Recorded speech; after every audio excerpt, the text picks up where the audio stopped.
안녕하세요, 장로님. 네, 오늘 안녕하세요. 이렇게 인성교육 온라인 세미나에 참여해 주신 우리 전국에 있는 교회 또 목사님들 또 많은 성도님들 감사합니다. 오늘 장로님 안녕하세요. 네, 오셔서 안녕하세요. 감사합니다. 네. 귀한 또 세미나를 열어주셔서 감사하고요. 제가 좀 몇 가지 질문을 좀 하고 장로님께서 답해 주시면 좋겠습니다. 네, 인성이 중요함을 우리가 모르는 사람은 없고요. 그래서 인성 교육이라는 그런 정의를 내려주신다면 어떻게 내려주실지 말씀해 주십시오. 네, 그렇습니다. 뭐 인성이라는 건 뭐 누구나가 다 이제 어렴풋이 알고 있죠. 아, 이게 인성이구나. 이 글자 그대로입니다. 인성이라는 것은 사람의 성품을 얘기하는 거죠. 근데 그걸 이제 순수한 우리말로 하면은 사람의 됨됨이라고 표현을 하죠. 근데 그것을 이제 조금 학문적으로 표현을 할 것 같으면은 인간의 생각과 말과 뜻이 행동으로 옮겨지는 그 과정, 총체적 과정을 주도하는 인간의 의지를 얘기합니다. 그것을 인성이라고 그러거든요. 말이 좀 너무 복잡하죠. 그냥 쉽게 됨됨이 그러면 제일 낫겠는데, 자, 다시 한번 제가 한번 해보겠습니다. 그 인간의 말과 생각과 뜻이 행동으로 옮겨져 가는 그런 그 전 총체적 과정을 주도하는 인간의 의지다. 이것을 인성이라고 그럽니다. 그리고 이제 그 인성을 선량한 쪽으로 훈련하고 공부하는 것을 이제 인성 교육이라고 표현할 수가 있겠죠. 조금만 당겨서 조금만 더 소리를 좀 키워드릴까요?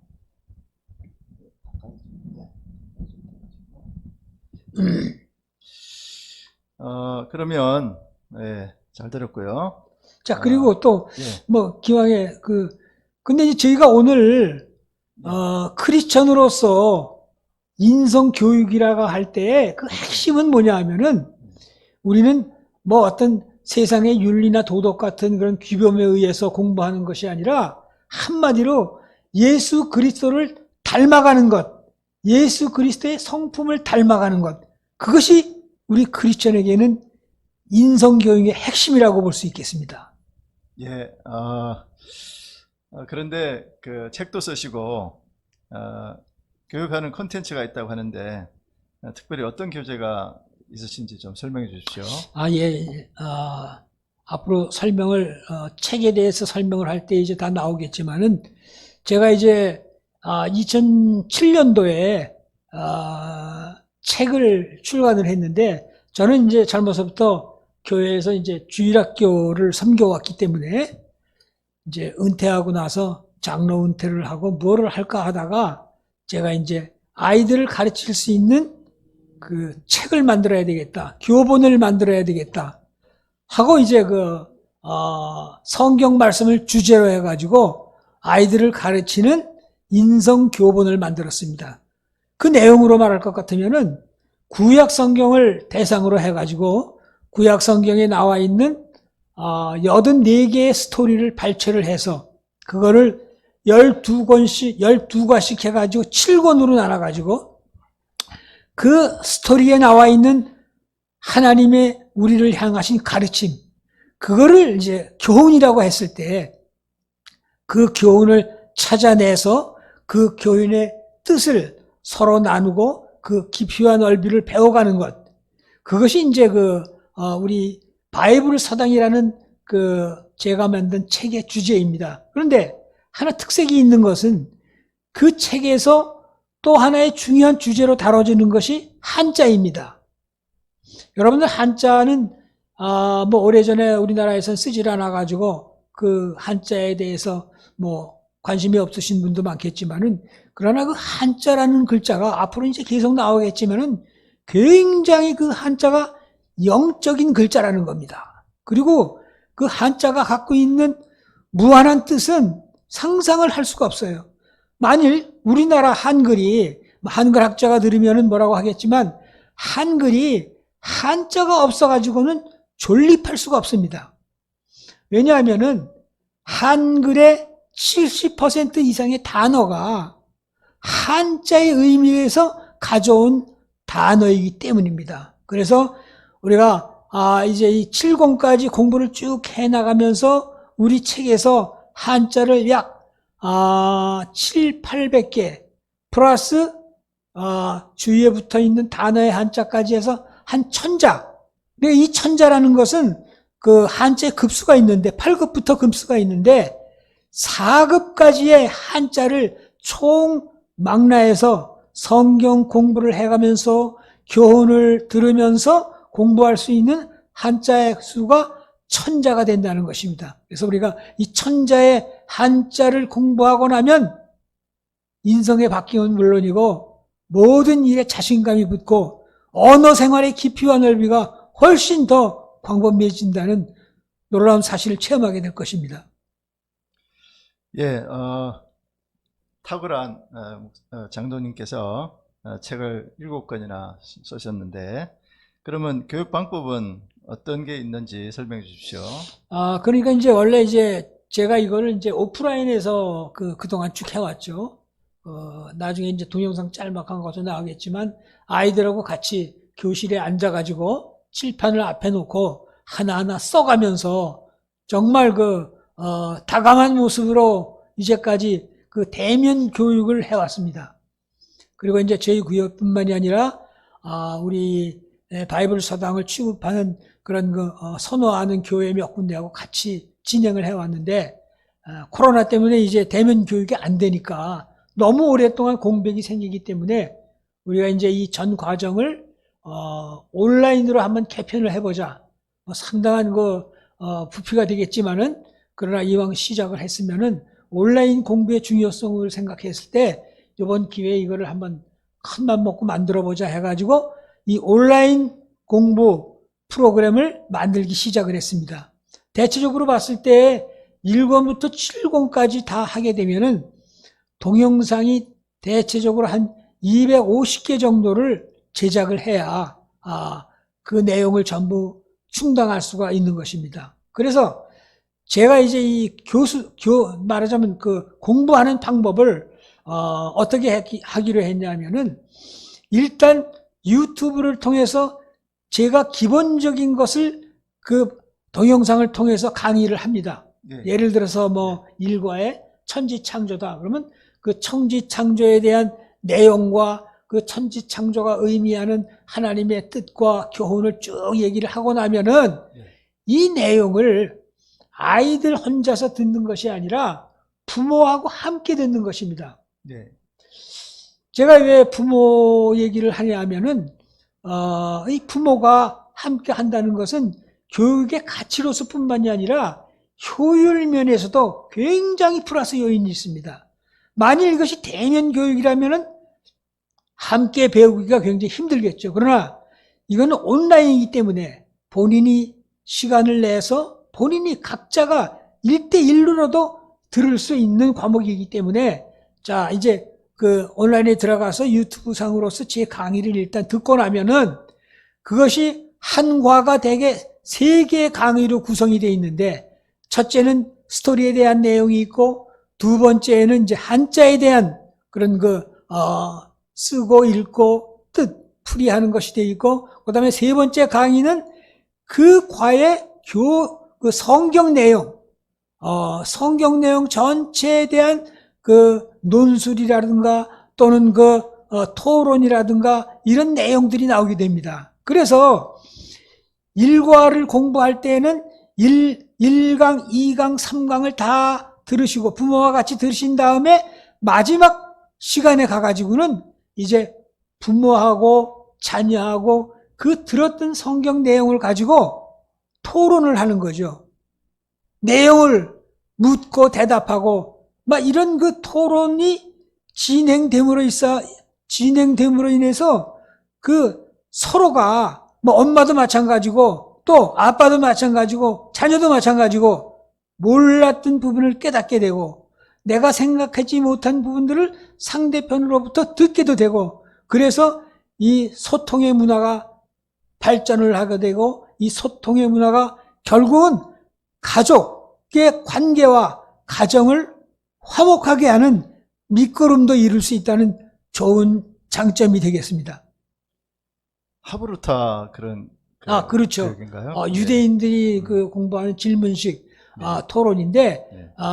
결국은 그 질문이라는 것이 말이죠. 왜 중요하냐면은 질문이 없이는 진실된 내용들이 드러나지를 않는다고 그랬어요. 그 하브라타 교본을 보게 되면은 왜 질문을 중요시 하냐면 질문을 했을 때 그 질문에 대한 대답과 그 질문이 가지고 있는 해답의 진리가 명확하게 드러난다는 것이죠. 그렇기 때문에 질문이 중요한 것이다. 그래서 뭐 여러분들 다 들으셨겠지만은 유대인들은 아이들이 학교 갔다 오면은 공부 잘했니가 아니라 오늘도 좋은 질문을 많이 했니? 이런 질문을 한다고 그러잖아요.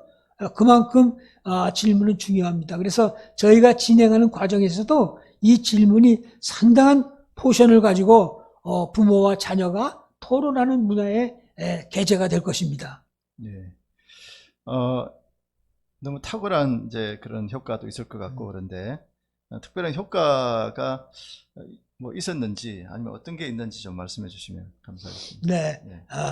뭐 이 효과를 단숨에 제가 이야기할 수는 없지만은 아마 우리 목사님도 들어보셨겠지만 제가 일석사조라는 말을 몇 번 한 적이 있을 것 같아요. 일석이조라는 말은 여러분들 다 아시죠? 일석이조라는 뜻은 한자로 쓰면은 하나의 돌을 가지고 두 마리의 새를 잡는다 하는 것이 일석이조입니다. 그러니까 그런 그 속담이 많죠.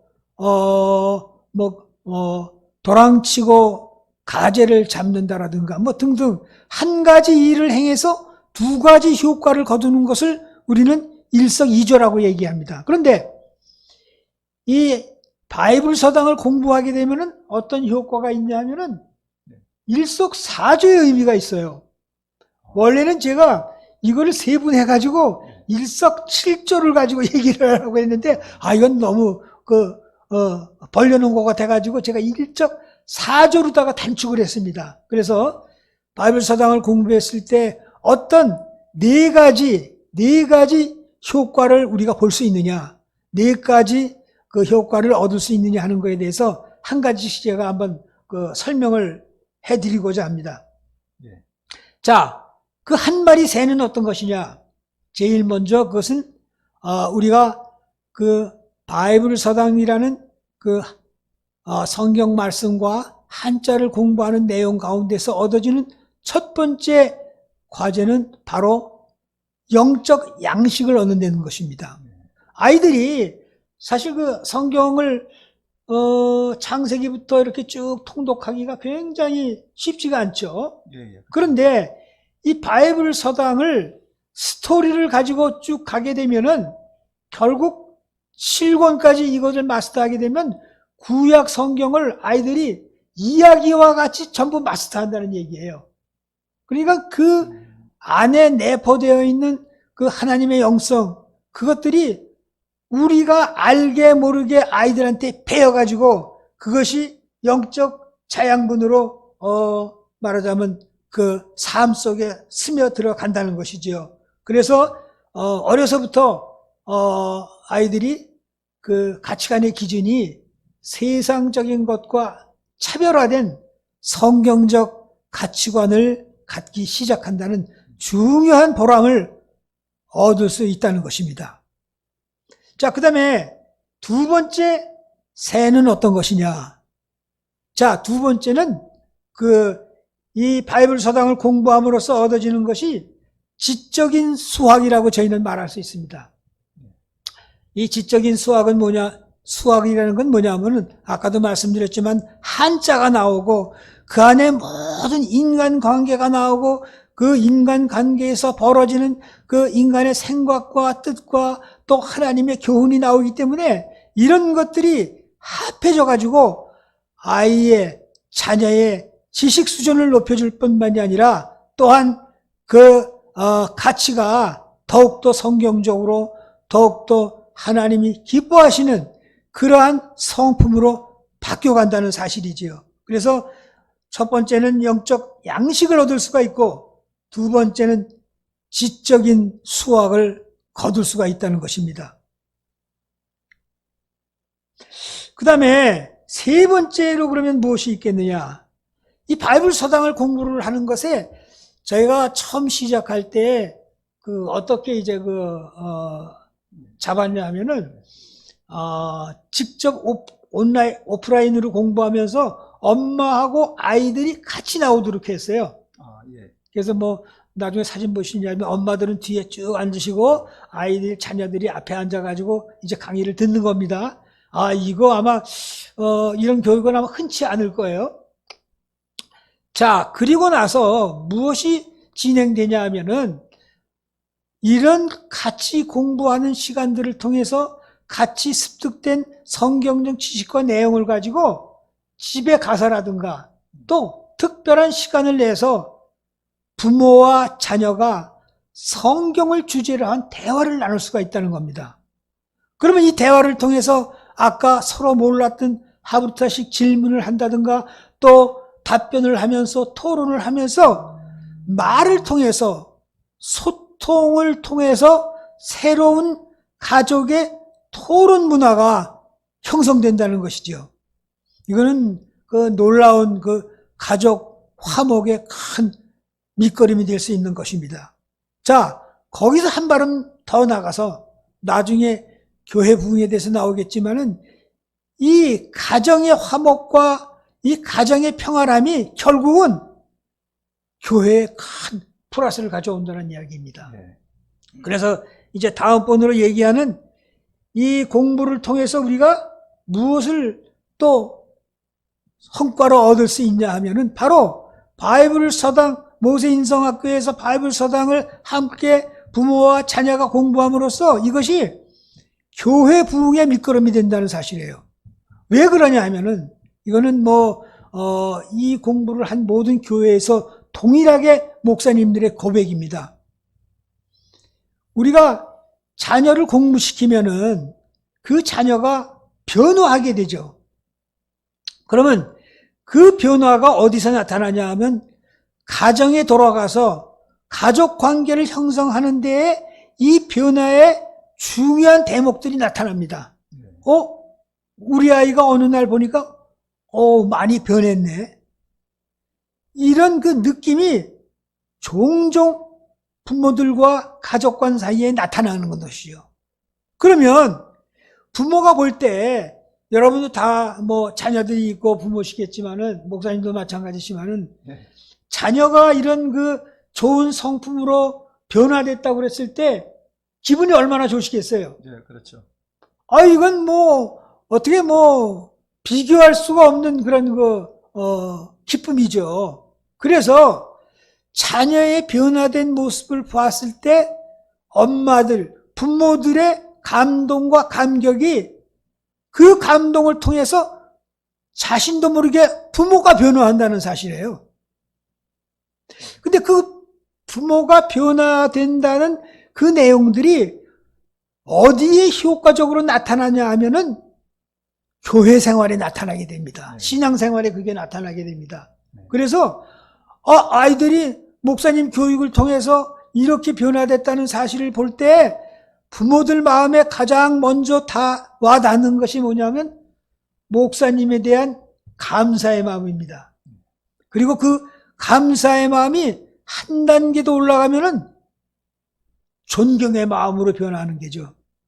그래서 이 젊은 엄마들이 목사님을 존경하게 되고 이런 좋은 자녀의 변화를 통해서 자신 가운데 그 새로운 에너지가 발생을 하면은 그것이 교회 부흥의 원천이 됩니다. 교회 전체가 살아나고 교회 전체가 아주 역동적으로 변화하고 무슨 일에나 적극적으로 참여하는 그런 아주 움직이는 교회, 역동적인 교회로 교회 전체의 성도들에게 파급 효과를 어마어마하게 가져온다는 사실을 뭐 여러 교회에서 간증하고 있습니다. 네. 일석사조라고 생각하니까 네네. 이거 뭐 반드시 해야 되겠다 생각이 듭니다. 그렇죠. 예. 네. 이거는 효과가 너무 크고 생각했던 것보다 엄청난데요. 이거는 뭐 어디 가서 돈 주고 살 수도 없는 거잖아요. 그럼요. 예. 네. 자, 그러면 교육의 성공을 위해서 엄마들이 혁명이 필연적이라고 하셨는데 네. 그 부모님과 엄마들의 그 혁명 필연적이라고 했는데 이게 무슨 뜻인지 좀 말씀해 주시면. 그렇죠. 이제 요약 부분을 보면은 엄마의 혁명이라는 말이 나오죠. 예, 예. 아마 목사님이 그걸 보신 모양인데, 우리가 이제 이 엄마의 혁명이라는 그 내용으로 들어가기 전에 잠시 우리가 한자 공부를 좀 해야 되겠습니다. 여러분, 혁명이라는 그 글자를 한자로 쓰게 되면은 그 혁자가 무슨 혁자일까요? 그것이 바로 가죽 혁자입니다. 혁대라는 말이 그 가죽에서 나온 거거든요. 자, 그러면 혁명이라는 것이 무엇인데 그 안에 가죽 혁자라는 혁자가 얼토당토하게 들어갈 것인가? 저는 사실 한자를 연구하는 사람으로서 처음에 굉장한 의문을 가졌어요. 왜 한자를 만들고 언어, 단어를 만든 사람들이 혁명이라는 내용의 글자 안에 혁자를 넣었을까? 네. 굉장히 이게 이해가 안 갔거든요. 근데 제가 어느 날 기도하는 중에 그 어마어마한 비밀을 깨달았습니다. 여러분, 창세기에 보면은 창세기에서 아담과 하와가 에덴 동산에서 범죄를 하고 이제 에덴 동산을 쫓겨나게 되죠. 네. 그 쫓겨날 때에 하나님께서 아담과 하와에게 이릅니다. 뭐라고 말씀하시냐 하면은 여호와 하나님께서 아담과 하와를 위하여 가죽옷을 지어 입혔더라. 이 문장이 나오거든요. 맞습니다. 자, 그러면 거기에 나오는 가죽옷의 의미가 무엇일까요? 여러분, 그 의미는 많은 분들이 알고 계실 겁니다. 자, 가죽이라는 것은 결국 가죽을 얻기 위해서는 뭐가 필요냐 하면은 한 생명의 희생이 필요합니다. 그래야 가죽이 나오겠죠. 그래서 그 가죽이 그만큼 귀중하다는 것이에요. 한 생명의 희생으로 얻어진 그 가죽으로 옷을 입음으로써 다시 새로운 생명으로 소생한다는 것이죠. 그래서 이 창세기 이게 아마 1장 30몇 절에 나오는 건데 이 말씀이 결국은 최초로 장차 우리를 위하여서 이 땅에 인간으로 오실 예수 그리스도를 예표하는 첫 번째 바로 하나님이 우리에게 주신 예고편이라고 말씀하시죠. 자, 그와 같이 혁자는 굉장히 어마어마한 거예요. 자, 그러면 혁명이라고 얘기했을 때 그 혁명의 전체의 뜻이 뭔가 하고 제가 국어사전을 찾아봤습니다. 두꺼운 국어사전을 딱 찾아보니까 또 한 번 깜짝 놀랐어요. 이 혁명이라는 단어풀이가 어떻게 되어 있냐 하면은 한 왕국을 다스리고 있는 왕조가, 거기 분명히 왕조라고 얘기했어요. 한 왕조가 다른 더 강한 왕조의 힘에 의해서 물려나고 그 통치권을 빼앗기고 새로운 왕조가 그 왕국을 다스리게 되는 것, 그것을 혁명이라고 표현을 했어요. 여러분, 뜻이 아주 놀랍죠? 그러고 보면은 우리가 알고 있는 혁명과 거의 비슷해지죠. 자, 그렇기 때문에 제가 엄마의 혁명이라고 붙인 이 혁명이 왜 거기에 들어갔냐 하면은 지금 저나 여러분이나 과거에 가지고 있던 그런 기존 질서, 자라는 왕조, 나라는 왕조가 나를 다스리고 있었거든요. 네. 통치하고 있었죠. 네. 과거에는 목사님의 자아가 통치하고 있었겠죠. 그 통치하고 있는 나라는 그 자아의 왕국이 무엇에 의해서 점령을 당하느냐? 예수 그리스도의 왕조에 의해서 점령을 당한다는 것입니다. 그래서 앞으로는 자아의 왕조가 쫓겨 물러나고 예수 그리스도의 왕조가 그 왕국을, 다시 말해서 나를 다스리게 한다는 사실, 이것이 혁명이라는 것이죠. 그렇기 때문에 엄마의 혁명이라고 말하면은 엄마가 변화가 되어서 이제는 예수 그리스도의 가치관을 가지고 모든 행위와 삶을 다스려 나가는 것, 그 변화, 그것이 엄마의 혁명이라고 제가 표현을 한 것입니다. 그래서 엄마의 혁명을 겪는 과정 중에서 그러면 엄마가 어떤 변화를 겪게 되느냐, 놀라운 변화들이 많이 오는데 그 첫 번째 변화가, 잘 들어보십시오. 본인하고 한번 비교를 해보십시오. 제일 첫 번째 변화가 뭐냐면, 아직까지는 부모가 자녀들을 보는 시각이 수직적 개념에서 보고 있었다는 거예요. 내 위에 하나님이 계시고 그 다음에 내가 있고 내 아래에 내 자녀를 두게 됐다는 그런 수직적 개념에서 아이들을, 내 자녀를 보고 내 자녀를 대해왔다는 것이죠. 그런데 이제 그리스도의 왕조가 들어와서 나를 다스리게 되면은 어떤 변화가 오냐 하면은 이 수직적 개념이 수평적 개념으로 변한다는 것입니다.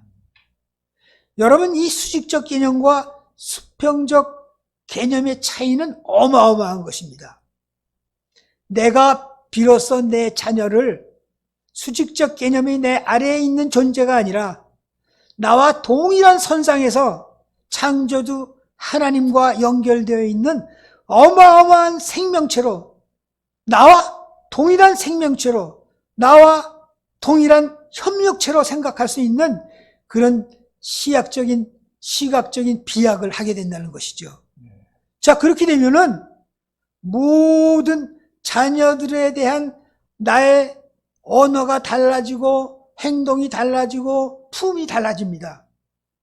그것은 나와 동일한 나의 부족함을 메꿔주고 나의 상대가 될 수 있는 내 구성원의 한 사람으로서 내 자녀를 인정함으로써 그만큼 자녀와의, 나와의 관계가 동일선상에서 더 하나님의 사랑으로 굳게 하나 될 수 있다는 이런 놀라운 비밀이 거기에 숨어 있는 것입니다. 그렇기 때문에 하나 될 수 있다는 것은 수평적 개념이 아니면 어렵거든요. 그러나 이런 수평적 개념으로 내 자녀를 생각했을 때 정말 그리스도 안에서, 통치권 안에서 내가 하나 될 수 있다는 놀라운 변화를 걷게 되는 것입니다. 자, 그리고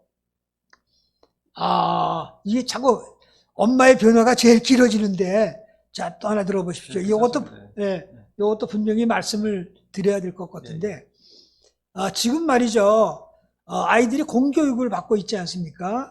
그 공교육을 받고 엄마와의 그 관계에 있어서 우리가 자녀를 평가하는 것이 정부가 상대적 평가를 하고 있다는 것이죠.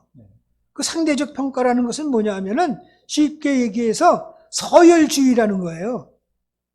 내가 상대편의 저 아이보다 점수가 더 높으냐 낮으냐, 이 서열을 구분하는 그런 평가 방법이 이 상대평가를 한다는 것이에요.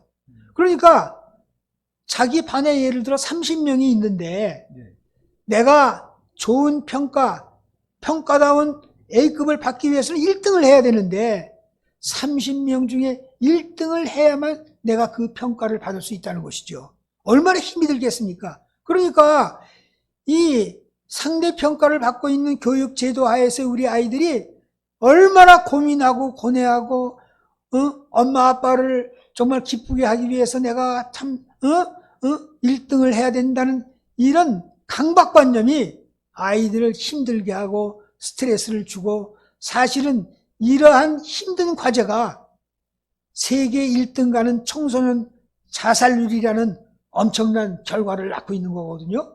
그래서 그 엄마가 이런 혁명을 통해서 변화가 되면은 이제는 그 서열주의, 1등주의의 상대평가가 없어지고 그 다음 절대평가라는 개념으로 넘어가게 됩니다. 그래서 이 절대평가라는 것은 뭐냐 하면은 아까 그 30명의 반을 놓고 봤을 때 반 아이들에게 선생님께서 이런 평가의 기준을 세워주는 겁니다. 자, 얘들아, 이번 우리가 기말 시험을 보는데 너희들 모두가 80점을 넘으면은 합격이다. 80점만 맞으면 된다. 그걸로 우리 만족한다. 이런 평가 기준을 주는 겁니다. 그게 사실 절대평가라는 거거든요. 절대 하한선을 놔두고 모두를 다 한 사람이 아니라 모든 사람을 그 절대 하한선에서 올려주어서 30명의 아이들을 전부를 다 1등을 만드는 것이죠. 그래서 사실 제가 서구의 교육제도를 공부하면서 보니까 모든 학교들이 서구의 학교들은 절대적으로 이 절대평가를 기준으로 삼고 있습니다. 서열을 아예 못 매기게 되어 있어요. 만일 이 서열이란 마음이 나오면은 그 선생님은 안 된 얘기지만은 그날로 파이어입니다. 그만큼 무섭게 이 서열주의를 피하고 그럼으로써 교육제도가 살아나고 있는 거거든요. 공교육이 살아나고 있다는 것입니다. 그리고 가장 중요한 것은 아이들이 이런 상대평가 하에서는 너무나도 이기적인 성품이 길러간다는 것이에요. 이기적인 성품이 말도 못하게 이기적으로 간다는 이야기입니다. 제가 목사님 잠깐만 이제 얘기하면은 아이들 공부를 시키는 중에 가끔 가다가 이제 시험을 보거든요. 한자에 대한 시험을. 근데 저도 이제 그걸 알기 때문에 공개적으로 언제 시험 본다는 게 아니라 이제 공부하다가 이제 이제 프린트물을 하나씩 넣어가지고 답안지를 쓰라고 그러는데 그때 아주 놀라운 현상이 나타나는 걸 제가 봤어요. 아이들이 시험지를 받으면은 전부 손으로 가리는 것부터 합니다. 남이 볼까봐. 남이 볼까봐 그냥 가리고 옆눈을 뜨면서 누가 내 답안지를 안 들여보나 너무 신경을 쓰는 거예요. 아이들이 거의가 공교육을 받는 애들은 다 이래요. 그런데 얼마 전에 제가 한 아이를 딱 봤는데 놀랍게도 시험지를 가운데 딱 놓고 턱을 딱 꿰더니 누가 보든 말든 자연스럽게 답안지를 써내려가는 거였어요. 저는 놀랐어요. 왜 저 아이는 옆에서 아이들이 보는 거에 대한 거리낌이 없을까? 자, 이야기를 줄여서 그 결과를 제가 말씀을 드리면 이 아이는 대안학교를 다니는 아이였어요. 대안학교를 다니는데 그 대안학교가 절대평가를 하는 학교였어요. 그러니까 아이들 전부 내 친구들이 나의 공부의 적이 아니에요. 다 우군이에요. 다 같이 우리 이 마지노선을 넘자. 이러한 생각과 마음이 아이들의 마음을 이기적인 생각에서 완전히 공동체 의식으로 살아오게 한다는 사실입니다. 그렇기 때문에 우리의 이 교육제도가 빨리 변해야 되고 이 빨리 변해야 되는 선착순이 엄마들에 의해서 교회 안에서 먼저 변화되어야 된다는 놀라운 사실입니다. 그러면 각 교회마다 엄마들을 모아놓고 세미나를 하면 변화되나요?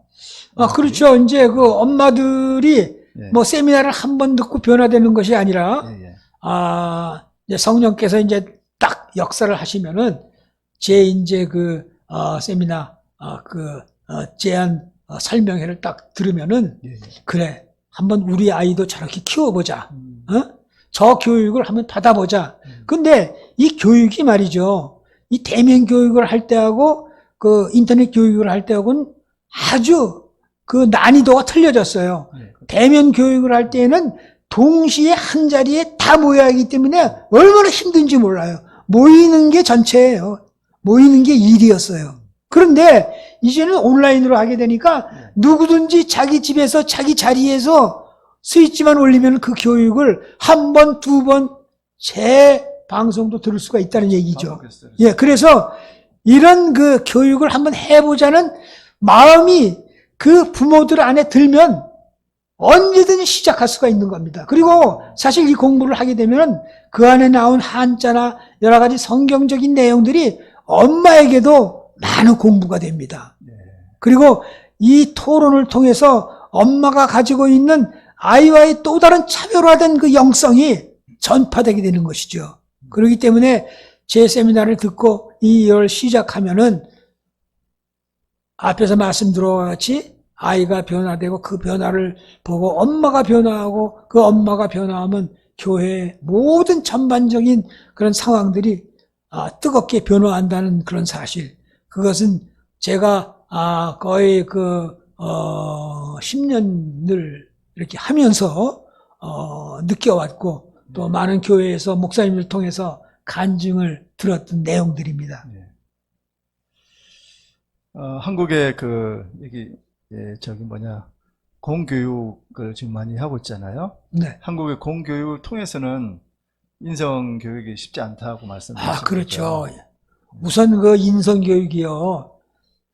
물론 학교에서도 보면은 도덕학이란 것도 있고 뭐 그런 학문이 있죠. 네, 학과가 그렇죠. 있고 네. 또 그 맞서서 가르치는 선생님도 있습니다. 중학교, 고등학교 올라가면은 도덕이라는 과목이 있죠. 그런데 이 크리스천이 배워야 될 도덕이고 그 인성의 교육은 근본적으로 세상의 교육과는 다른 게 뭐냐 하면은 그 가치관의 기준이 우리는 크리스천으로서 예수 그리스도에게 기준이 있다는 것이죠.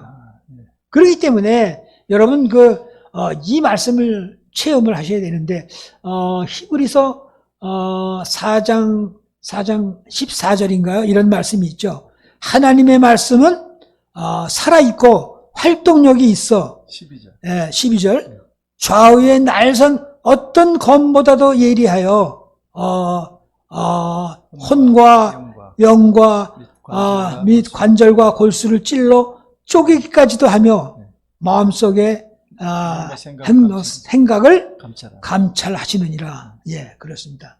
이게요, 저는 이 말씀을 뭐 오래전에 그냥 좋은 말씀으로 알았지만은 이 교육을 해가면서 뼈저리게 살아있는 말씀으로 느꼈어요. 예. 그렇기 때문에 그냥 일반 내용을 가지고 부모들한테 1시간 뭐 이렇게 얘기를 하면은 그 당시에는 감동과 감화가 오지만은 시간이 지나면 소멸되고 말거든요. 그렇죠. 그런데 하나님의 말씀을 가지고 부모들에게 말씀을 전하게 되면은 분명히 그 말씀은 살아있어가지고 지워지지 않습니다. 그리고 그 말씀이 행동으로 옮겨지게 되어 있습니다. 그것이 바로 성공의 비결입니다.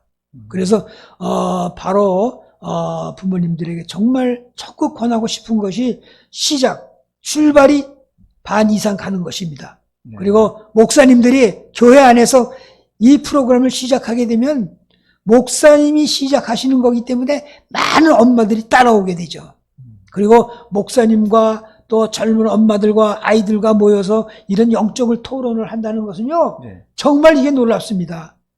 제가 한 가지 말씀드릴 것은 나중에 권하는 말씀에 이게 강력하게 전해질 텐데, 목사님들 분명히 이 얘기는 깊이 들으시기 바랍니다. 왜냐하면은 이 교육을 통해서 지금 목사님들의 사역이 5년이 되셨든 10년이 되셨든 이제 새로운 출발이라는 개념을 가지고 지금의 어린 아이들을 이 모세 인성학교 바이블 사당을 가르치면서 교회 부흥의 1세대를 다 삼으라는 것입니다. 1세대. 이 1세대라는 의미가 크거든요. 그래서 내가 5명이 됐든 7명이 됐든 또는 12명이 됐든 우리 교회 안에 이 어린 아이들을 내가 제자로 삼고 나면은 목사님이 하셔야 될 일이 있습니다.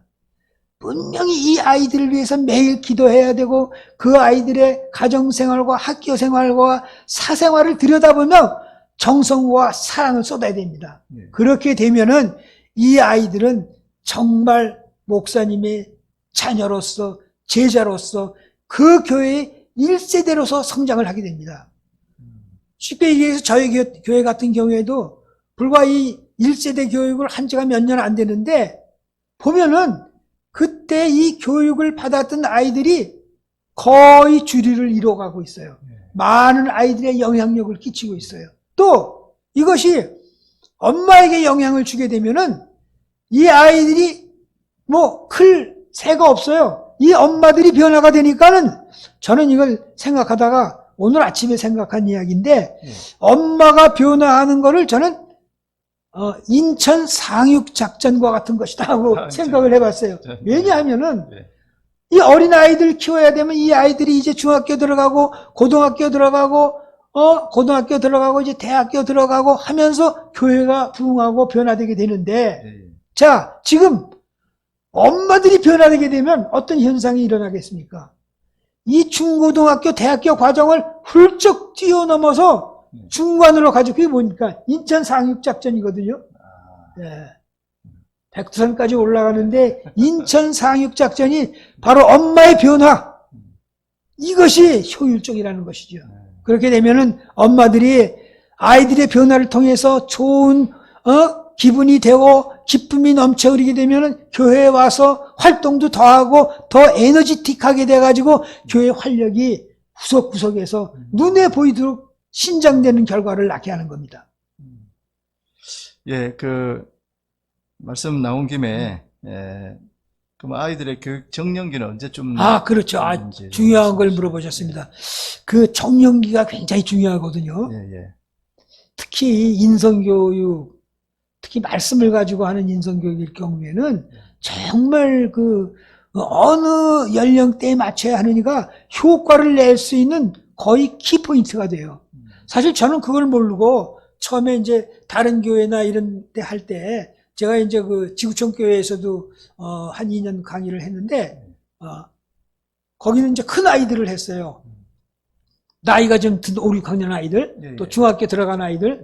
근데 그렇게 되니까는 말씀을 터득시키고 이해시키는 데는 굉장히 용이해요. 아이들이 머리에 이제 이해력이 넓으니까 성경 말씀 가르치면은 창조주 하나님을 가르쳐도 아주 금방 이해하고 다 고개 끄덕이고 알아듣죠. 그런데 중요한 것은 뭐냐면은 그 이해의 나중에 오는 행동에 있어서 이게 따라가지를 않아요. 근데 저는 놀란 게 뭐냐면 나만 그런 걸 느끼는 줄 알았는데 그 몇몇 교회에서 사모님들이 이제 이 교재를 받아가지고 교회에서 아이들을 교육을 했는데 그 사모님들이 이구동성으로 저한테 문의가 오는 게 가르치긴 잘 열심히 가르치는데 아이들이 변화하지를 않아요. 행동하지를 않아요. 그래서 저도 고민하기 시작했어. 그런데 어느 장로님이 이 책을 가지고 아이들을 자기 집에서 가르치는 장로님이 있었어요. 저 충청도 어느 농촌 교회인데 그 장로님이 한 번은 전화가 와가지고 이런 말씀을 하는 거예요. 장로님, 지금 가르치는 아이들이 대개 연령이 어떻게 됩니까? 그래서 이제 저도 대개 연령이 이제 초등학교 상급 학년들 성경 말씀을 잘 이해할 수 있는 아이들 아니면 뭐 중학생들 이렇게 가르치고 있습니다. 그랬더니 이 장로님 하시는 말씀이 장로님 바꿔보십시오. 제가 바꿔보니까 너무너무 이게 실천이 잘 됩니다. 그러면서 얘기하는 게 자기 장로님의 손자가 초등학교 2학년 애가 있고 이제 또 조카 애가 또 손자가 이제 초등학교 1학년이 있고 그래서 1, 2학년 애들 4명을 놓고 가르쳤다는 거예요. 4명을 놓고 가르치는데 이거는 너무너무 실천이 잘 된다는 거예요. 1, 2학년이. 그렇죠. 1학년이. 근데 1학년이 되면은 성경 말씀을 쉽게 풀어서 가르치면 이해를 하거든요. 이해하기 시작합니다. 아이들이 성경을. 그리고 왜 1학년이 좋냐 하면은 초등학교 1, 2, 3학년까지는 엄마 마음에 순종을 합니다. 엄마 말에. 이게 다른 거예요. 벌써 3학년이 넘어서 4학년, 5학년 가면 엄마 말을 듣지 않거든요. 왜냐하면 그 아이의 마음에 다른 가치관이 형성이 돼서 자리를 잡기 때문에 절대 남의 말을 쉽게 순종하지 않습니다. 부모 말도 마찬가지예요. 그렇기 때문에 이 장로님의 문법은 뭐냐면은 아이들이 성경을 이해하기 시작하는 나이, 그리고 아이들이 부모의 말에 전적으로 순종하는 나이, 그 두 가지 성품이 겹치는 시기, 그것이 이 인성학교 아이들을 가르칠 수 있는 절호의 헌금기다. 이 깨우침을 저에게 주신 거예요. 저 놀랐습니다. 그래서 당장 저희 교회에서 한 4, 5년 전이죠. 초등학교 1학년을 뽑아가지고 1학년이 그때 한 10명 정도 됐는데 가르쳐 보니까 저도 놀랐어요. 분명하게 아이들은 오늘 한 이야기를 집에 가서 실천합니다. 그리고 그 실천할 내용을 저는 한 걸음 더 나아가서 그 내용을 한 아이씩 공동체 안에서 나와서 간증하게 만들었어요. 처음에는 아이들이 간증 굉장히 어려워하죠. 그런데 나중 가니까요, 아이들이 서로 손을 들고 나와서 간증합니다. 근데 이 간증이라는 행위는 간증을 한번 하고 나면은 그 간증한 내용이 간증한 사람에게는 평생 동안 잊혀지지 않는다고 그래요. 그러니까 어렸을 때 예를 들어 정직이다. 정직에 대한 실천과 간증을 한 아이는 평생 동안 이 정직이 가리키는 진리를 따라가게끔 되어 있다는 것이죠. 놀랍지 않습니까? 그래서 아이들의 인성이 변화하게 되는 것입니다. 그렇기 때문에 여러분들도 시작을 하신다면 교회에서도 먼저 1, 2, 3학년의 포인트를 둬가지고 출발을 해야 됩니다. 왜? 성과가 나타나려면, 변화가 오려면 순종을 해야 되니까 그것이 바로 이 저학년 아이들에게 순종의 시기가 있기 때문에 가능하다는 이야기입니다. 예. 그 1, 2, 3학년들에게 네. 하면은 효과가 많겠고, 그 다음에 나머지 애들도 하면 물론이죠. 없는 건 아니시죠? 없는 게 아니죠. 네. 나머지 아이들은 또 개중에는요 그런 애들이 있어요. 중학교 들어가는 아이들도 정말 그 기본적인 소양이 있는 아이들은 이런 거를 가리키면은 절대 잊어먹지 않고 이게 중요하다는 가치를 알고 노트에 기록하고 매일매일 들여다보고 집에서도 공부하고 나와서도 발표하고 합니다. 이런 아이들이 많죠. 근데 이제 대체적으로 보면은 전반적인 그 수준의 흐름은 고학년의 아이들보다는 저학년의 아이들이 더 잘 순종하고 순수하게 따라온다는 이야기죠. 그런데 우리 이제 목사님들의 관심은 이것이 교회 부흥과 어떤 연결이 되겠느냐, 여기에 관심이 많습니다. 네, 그렇죠. 그리고 앞으로 이 교육이 아니면 안 된다는, 엊그제 이제 또 장로님께서 말씀해 주셨는데 영상에 좀 말씀해 주시면 좋겠습니다. 어떻게 부흥을 시킬 것이냐. 네, 그렇습니다. 이 부흥은 여러 가지 방법이 있겠죠. 여러 가지 방법이 있고 또 실제적으로 또 거기에 따른 그 전문가들도 많이 있고 그 부흥에 대한 그 교회 성장에 대한 세미나 안 가보신 분들은 거의 없으실 겁니다. 근데 저는 이제 개인적으로 저도 이제 이 모세인성학교라는 그 궁극적인 목표를 어디에 두느냐 하는 건데, 그거는 결국은 뭐냐면 하나님 나라 확장이 두는 거거든요. 그러니까 하나님 나라의 확장을 둔다는 건 뭐냐면 많은 생명들을 그리스도 통치의 영역 안으로 불러오는 것이죠. 하나님의 백성을 키우는 것이죠. 그것이 우리가 볼 때는, 교회에서 볼 때 부흥이 되는 거죠. 그렇기 때문에 첫째는 제가 말씀드리고 싶은 거는 목사님들이 최고의 지도자로서 최고의 안내자로서 이 교회 부흥에 대한 건강한 열정을 가져야 된다는 겁니다. 열정 없이 일이 되는 게 있습니까? 열정을 품어야 되거든요. 근데 그 열정에 앞에 수식어가 붙어요. 그냥 열정이 아니라 건강한 열정을 품어야 된다는 것입니다. 그 건강한 열정이라는 게 뭐냐면은 정말 한 생명 한 생명의 거듭남, 변화를 통해서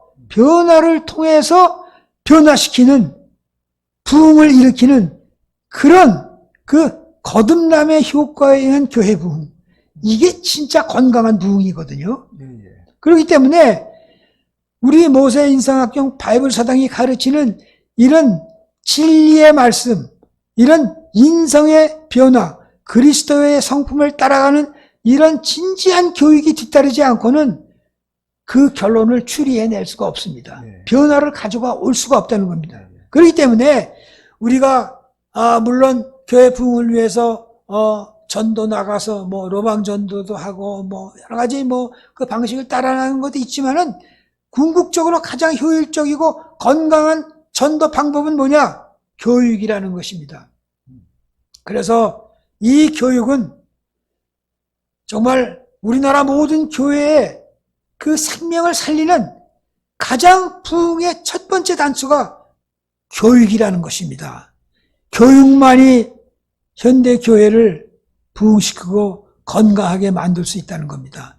그래서 목사님께서 이 교육의 중요성 그리고 이 교육의 건강함 이거를 깊이 깨달으시고 이해하시고 제가 오늘 드렸던 이런 조목조목의 이야기들을 융합을 해서 교회가 가지고 있는 특성에 맞게 성도들의 모든 숫자나 분포나 이런 데 다 맞춰가지고 나름대로의 개성 있게 특색 있게 조리를 해서 당장 이 교육을 실시하신다면은 교회의 미래를 바라볼 수 있는 1세대가 형성되고 그 1세대가 변화를 통해서 젊은 부모들을 변화시키고 이 부모들을 통해서 그 힘이 아까 잠시 말씀드렸던 바와 같이 인천 상륙작전이라는 놀라운 급진적인 교회 변화를 일으킬 것이라고 저는 확신합니다. 네. 그 인성교육만 있는 게 아니고 네. 제가 그 교재를 보니까 네. 그 말씀과 한자 네. 이게 되어 있는데 영성교육도 포함되는 거죠. 그럼요. 그 말씀, 그러니까 영성이라는 것이 이제 저는 뭐 신학을 공부 안 했지만은 대개 체험에서 얻어진 것이 이제 그 가정을 얘기할 때도 그 엄마를 얘기할 때도 이제 영성을 키워라 이렇게 얘기하거든요. 예, 예, 예. 그래서 그 영성이라는 것이 그냥 쉽게 풀이하면은 삶의 과정 중에서 일어나는 모든 사건들을 하나님의 관점에서 해결점을 풀어내는 것이죠. 그게 바로 영성이라고 저는 생각을 합니다. 예. 그래서 뭐 어떤 사생활의 문제 또는 뭐 경제적인 문제 또는 뭐 자녀 관계의 문제 이 문제가 일어났을 때 그것을 세상적인 가치관으로 그걸 풀으려 하지 말고 하나님의 가치관, 하나님은 이것을 어떻게 풀으실까? 그런 그것이 바로 영적인 관점인데 거기서 들여다보고 풀기 시작하는 그런 자세와 그런 의지 이것이 바로 영성이라고 생각하거든요. 그래서 영성이 나왔기 때문에 제가 간단한 얘기 하나 하겠습니다. 제가 이제 우리 교회 아이들에게 1학년 때 뭐를 가르쳤냐면은 나중에 가만히 생각하면 저도 참 터무니없는 걸 가르쳤는데 아이들에게 이걸 가르쳤어요. 영의 생각과 육의 생각이라는 걸 가르쳤어요. 근데 이게 갈라디아서 5장인가에 보면은 너희는 영에 따라서 행하라. 그리하면 육의 욕심을 이루지 아니하리라. 뭐 이런 구절이 나오거든요. 그런데 제일 중요한 게 뭐냐면은 어린 아이들이 됐든 믿음이 부족한 사람이 됐든 그 함량 부족이 어디서 오냐면 분별력에서 오거든요. 분별을 못하면은 아무것도 되지가 않아요. 쉽게 해서 죄를 범하고 악한 짓을 하고 많이 하는 거 그거 첫 번째 단추가 뭐냐? 어디에 문제가 있냐면 선악을 분별 못하는 데서 오는 겁니다. 어렴풋이 분별을 하되 분명히 그것이 선인지 악인지를 모르기 때문에 오는 이유가 크거든요. 그래서 저는 세상에 초등학교 1학년 아이들의 영의 생각과 육의 생각을 가르쳤어요. 근데 이거를 아주 쉬운 말로 풀이해서 계속해서 가르치니까 아이들이 알아들어요. 그걸 깨달아요. 그래서 너희들이 집에서나 또는 어디에 가든가 무슨 문제에 부딪혔을 때 반드시 먼저 생각해야 될 게 뭐냐? 요 일이, 요 방법이 영의 생각인가, 하나님의 생각인가, 아니면 육의 생각인가, 나의 생각인가, 요거부터 따져보고서 해라. 요걸 가르쳤거든요. 예. 그러니까 지금 몇 년이 지났는데도 그 아이들은 머릿속에 그게 남아있어요. 가끔가다 물어보면은 그 얘기를 해요. 저는 무슨 일인지 하든 간에 그거를 반드시 하나님에게 묻고 시작을 한다. 그것이 버릇이 됐습니다. 아, 이건 놀라운 변화죠. 그렇기 때문에 이 바이블 서당에 나오는 성경 말씀을 공부하게 되면은 이런 기초적인 것부터 이 영적인 것에 아주 민감하게 돼가지고 그 영적인 민감함이 내 행동과 내 생각과 사고를 지배하게 된다는 거. 예. 그 경지까지 간다는 것이죠. 예, 그렇기 때문에 분명히 이것은 영적인 파워를 길러주는 굉장한 그런 그 과목이 될 수 있다. 저는 그렇게 말할 수가 있겠습니다. 네. 지금 유튜브를 보고 계시는 분들 감사하고요. 질문 있으면 이제 그 댓글창에다가 질문 남겨주시면 제가 네. 보고 장로님께 전달하겠습니다. 네. 자, 그러면 마지막으로 엄마나 또 교육 관계자들, 네. 목사나 어떤 자신들이 변화되어야 될 것과 자세, 네. 이 부분에 대해서 좀. 네, 그렇죠. 그거 이제 뭐 여러 가지가 있는데 예. 아까 변화라는 얘기를 자꾸 제가 이제 했는데 그 변화라는 거를 막연하게 생각하지 마세요. 예. 참 이게 막연하게 생각하면 어렵습니다. 이 변화라는 게 뭐냐면은 당신의 마음속에 있는 한 개의 우상을 부숴버려라 해요. 그러니까 내 안에 뭐 우상이 여러 개가 있죠. 뭐 이런 것도 있고. 근데 그 중에 가장 잘못된 우상을 하나 골라가지고 부셔버리는 겁니다. 없애버리는 겁니다. 그게 변화라는 거예요. 뭐 간단해요. 내가 아이들에게 너무 화를 많이 낸다. 이런 거, 자기만의 어떤 사소한 그런 잘못. 이거를 꺼내가지고 없애버리는 거예요. 그러면은 그게 변화예요. 그런 사소한 것의 변화가 쌓여가면서 아이가 변화되는 거죠. 내가 변화되는 거죠. 저는 그거를 이제 어떻게 이제 또 경험을 했냐면은 디톡스라는 말이 있어요. 이 디톡스 교육이라는 제가 책을 보고서 얻은 교훈인데 아이들을 교육시킬 때 엄마하고 소통을 잘 해야 돼요. 그래서 엄마하고 소통을 잘해서 뭐를 물어보냐 하면은 엄마에게 물어봅니다. 당신의 자녀 아무애가 가지고 있는 가장 나쁜 습관 중에 하나가 무엇입니까? 그걸 물어보거든요. 그러면 엄마들은 누구든지 다 얘기할 수가 있어요. 우리 아이는 뭐 여러 가지 이런 습관이 있는데, 요거 하나는 고쳐야 되겠습니다. 그 중에 하나가 예를 들면 이런 엄마가 있었어요. 저는 아주 아이들 밥 먹일 때마다 너무너무 힘들어요. 밤장 차려놓고 오라 해도 아빠도 안 오고 엄마도 아이들도 안 오고 저는 차리는 것보다 불러내는 게 더 힘들어요. 이런 엄마가 있었어요. 그래가지고 제가 알았습니다. 한번 같이 기도하면서 고쳐봅시다. 그렇게 얘기를 한 다음에 아이들을 교육시키는 그 토론장에 가서 그 문제를 꺼냈어요. 그랬더니 이 아이는 자기 얘기하는 줄 모르죠. 다른 사람들 비유를 갖다 놓고 내가 설명을 하니까. 그래서 너희들은 이러이런 존칭어를 써야 되고 노인을 보면은 너희가 반드시 먼저 인사를 해야 된다. 뭐 이런 걸 가르치는 나중에 아침에 엄마가 밥상을 차려놓고 밥을 먹으라 하면은 단숨에 달려와서 밥을 먹어야 한다. 만일 그렇지 않는다면 그것은 육의 생각이다. 이렇게 가르쳤거든요. 그랬더니 이 아이가 가슴이 찌끔했겠죠. 그 다음에 며칠 후에 엄마가 전화가 왔어요. 장로님, 어떻게 가르치셨길래 요즘은 한 번만 밥 먹어라 얘기하면 금방 밥상에 나와서 앉는다는 거예요. 놀라운 변화 아닙니까? 그렇기 때문에 엄마와의 소통을 통해서 아이의 단점을 스승이 안다면은 그거는 분명한 타겟이 되어서 하나님의 말씀을 고칠 수가 있는 겁니다. 바꿔줄 수가 있는 겁니다. 재미있죠? 얼마나 재미있습니까? 이렇게 하면서 아이들이 리더의 자리로 성장해가는 것입니다. 자, 그 다음에 그 부모들이 가지고 있는 인성교육에 대한 잘못된 인식이 한 가지 있어요. 저는 이걸 굉장히 뭐라 그럴까, 안타깝게 생각을 하는데, 많은 교육자도 좋아요. 하다못해 교장 선생님이라도 좋아요. 그런 분들이, 그런 부모들이 인성교육의 가치를 아주 적게 저평가한다는 사실이에요. 그러니까 영어는 굉장히 중요하고 수학 공부는 어마어마하게 중요하고 예, 예. 인성 공부? 그래, 그거 시간 나면 기회 있으면 배우는 거다. 이렇게 생각하고 있다는 거예요. 이거 아주 잘못된 생각이거든요. 제가 한 가지 예를 들자면 말이죠. 그 축구 감독 히딩크가 우리나라에 왔지 않습니까? 예, 예.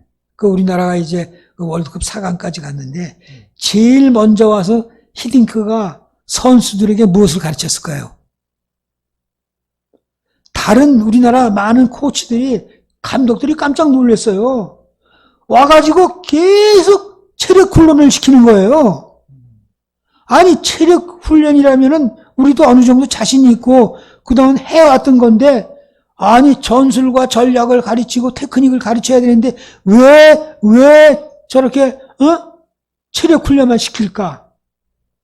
그 체력 훈련을 하고 나서 제일 먼저 그 프랑스인가 어디하고 그 교류전을 했는데 5대0이론가 졌잖아요. 그때 많은 감독들이 막 화가 났죠. 그거 보라고 그 비싼 돈을 주고 온 유명하다는 감독이 말이야. 아예 이 선수들이 5대0이 뭐냐 이렇게 져본 적이 없다. 이렇게 나왔어요.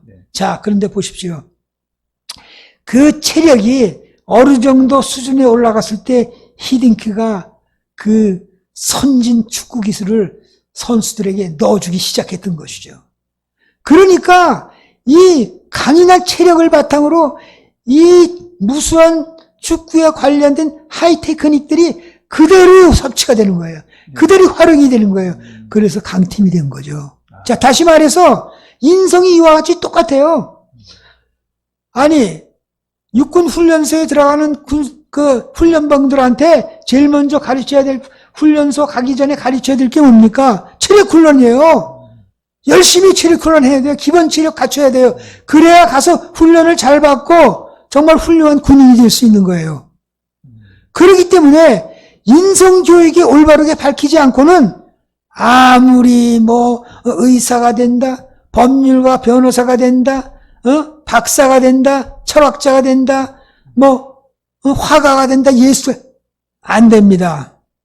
모래 위에 지은 성이에요. 반드시 철저한 인성교육을 바탕으로 이런 학문을 공부하고 연구하게 되면은 바로 반석 위에 집을 짓는 자가 되는 겁니다. 그렇기 때문에 생각해 보십시오. 수학이 중요합니까? 인성교육이 중요합니까? 인성교육이 중요하죠. 자, 여러분, 제가 자꾸 예를 들겠는데 너무 그동안 해오면서 많은 예들이 남아있기 때문입니다.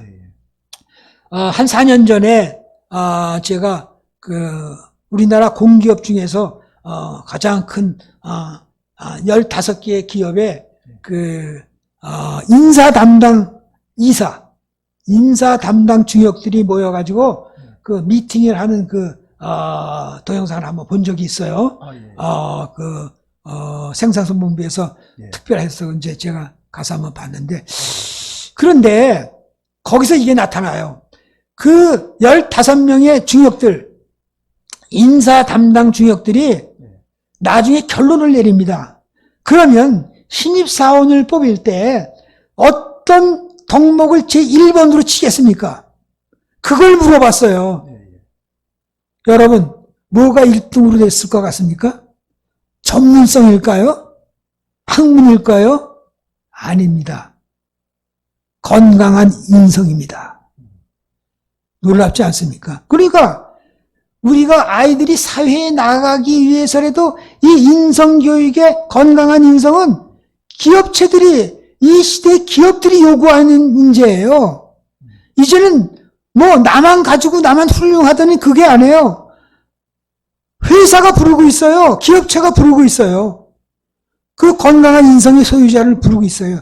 그렇기 때문에 요즘처럼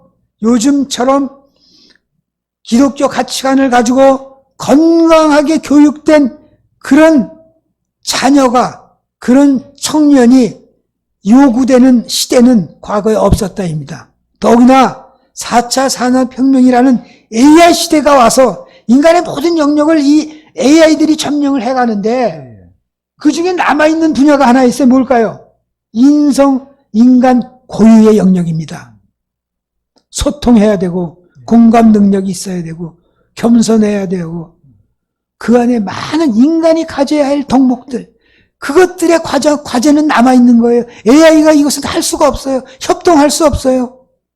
물론 어느 시점인가 가면 약간의 변화는 있을지 모르지만, 그렇기 때문에 우리 아이들이 미래의 시대에 살아남기 위해서 먼저 공부해야 될 것이 무엇일까요?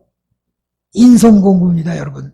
그 인성 공부도 세상으로 갔으면 그런 도덕과 윤례로 가르치는 그런 차원의 인성 교육이 아니라 성령께서 직접 인간 안에 들어오셔서 인간의 DNA를 바꾸는 창조주의 그런 기능을 가지고 DNA를 바꿔주는 그런 영원한 교육, 확립, 이것이 얼마나 중요하고 얼마나 대단한 것인가를 다시 한번 여러분에게 확인시켜드리고 싶습니다. 예, 참 장로님의 열정이 느껴지고 저도 해야 되겠다는 그런 강한 동기가 부여되는데요. 마지막으로 이제 이렇게 네. 오리엔테이션 이제 질문을 마치고 네. 교제에 들어가서 이제 어떻게 네네네. 목사님들이 이제 그 교제를 가지고 가르치면서 네. 어떻게 인성학교를 개강하고 운영해 나가는지 네. 개괄적인 걸 좀 말씀해 네. 주시고 그 다음에 이제 교재로 들어가서 샘플로 좀 해주시면 감사하겠습니다. 네, 그렇습니다. 제가 아까도 얘기했듯이 이제 대면 교육하고 이 인터넷 교육하고는 달라지겠죠. 네. 그래서 우선 그 엄마나 아빠나 목사님들이 이 온라인상에서 이루어지고 있는 그 비대면 교육을 한번 받으셔야 됩니다. 그 일과 그러면 천지창조가 나오는데 그 교육을 받으시면은 그 안에 지금 교재를 하나 띄울 수 없을까요?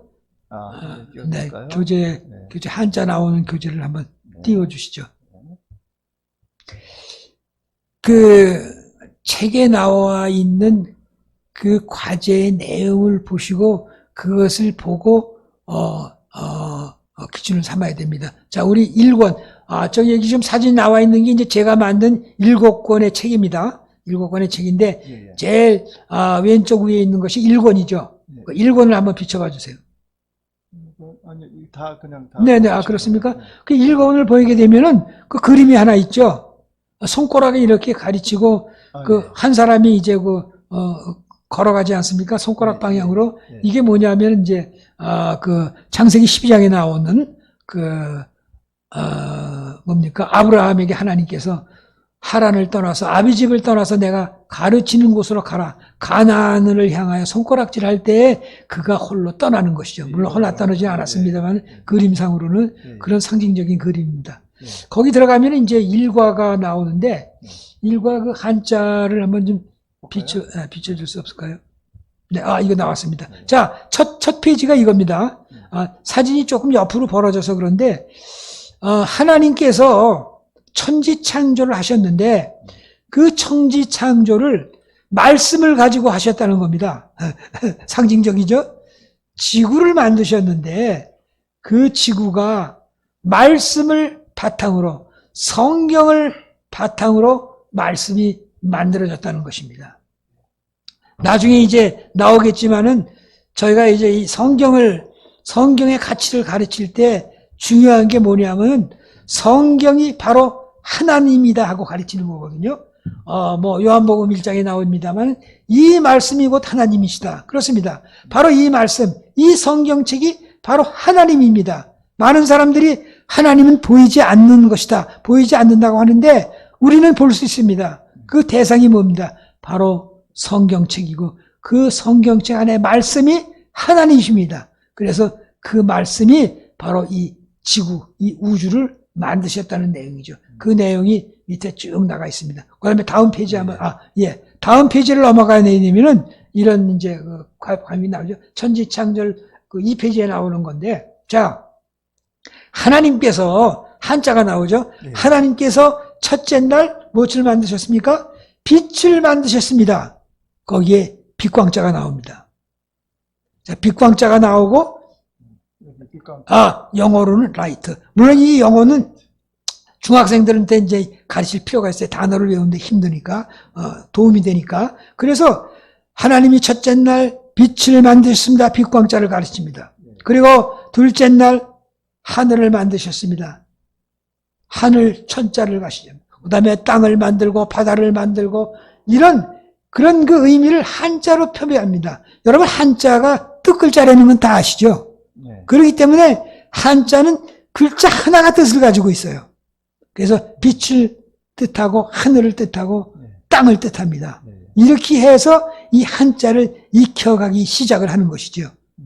그러면은 이제 그 옆에 성경 구절이 쭉 나오죠. 성경 구절이 나오고 그 밑에 이제 큐티라고 그랬는데 그거는 이제 그 성경 말씀 창세기에서 서로 이제 그 묻고 대답하고 하는 그런 토론의 광장이 이 큐티 광장에서 열립니다. 네.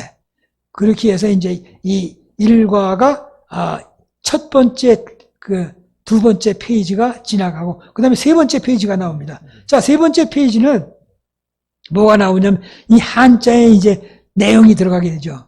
여러분 이 한자는요 참 쓰는데 그 한자에 쓰는 순서가 다 있어요. 그냥 우리가 뭐 스케치하는 것처럼 그림 그리듯이 그렇게 그리는 것이 아니라 그 한자 획에 1번, 2번, 3번, 4번, 5번 순서가 있어요.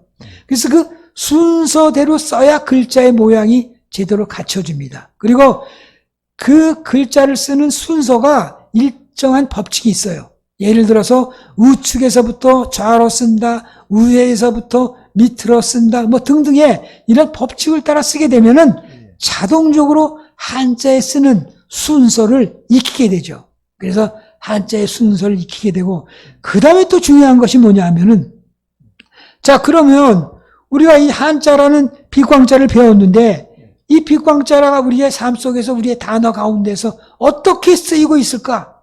그 단어를 찾아내는 거죠. 거기 보면 빛광자가 들어간 단어들이 여러 개가 나오죠. 자, 광선이란 말도 나오고 그다음에 하늘도 하늘 천자가 들어간 그런 천지라는 뭐 달 나오고 또 땅이라는 땅지자가 들어갔을 때 그것도 이제 그 단어들이 많이 나오게 됩니다. 그때 이 단어들을 쭉 보게 되면은 아주 우리의 활용 범위가 넓혀지는 거죠. 그래서 이거를 계속 3개월 동안 7권까지 하게 되면 이걸 배운 아이들의 대화 속에 숨겨져 있는 단어의 선택이 어른들 절로 가랍니다. 문학의 수준이 절로 가랍니다. 왜냐? 단어를 한자로 익혔기 때문입니다. 자, 그래서 우리가 그 한자에 가지고 있는 특성과 쓰기와 읽기와 뜻과 쓰임을 세세하게 우리 삶 속에 녹여 들어가며 배울 수 있다는 장점을 갖고 있는.